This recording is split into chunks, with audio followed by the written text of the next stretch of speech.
Go back మార్వాడీల పైన మరో సంచలనం ప్రకటన. అంటే ఈ గో బ్యాక్ మార్వాడి ఉద్యమం ఏదైతే ఉందో ఇది బాగా ఉద్రిక్తత అవుతుంది. ఇక్కడ ఎస్సీ కార్పొరేషన్ మాజీ చైర్మన్ అయినటువంటి పిడమర్తి రవి ఈరోజు హైదరాబాద్లోని బషీర్బాగ్ ప్రెస్ క్లబ్లో సంచలనమైనటువంటి ప్రకటన కూడా చేశారు.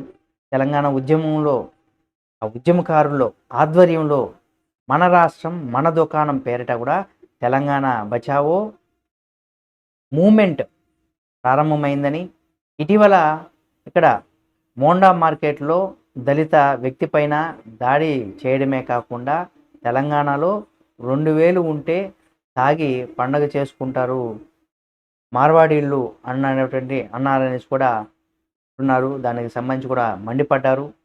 ఇప్పుడు ఈ వ్యాఖ్యలు ఈయన చేసినటువంటి వ్యాఖ్యలతో మరో సంచలనంగా మారిందని కూడా చెప్పవచ్చు. ఈ విషయం ఎక్కడి వరకు వెళ్తుంది, అసలు దీన్ని పులి స్టాప్ పెట్టేటువంటి పరిస్థితులు ఉన్నాయా లేదా అని కూడా చూడాలి.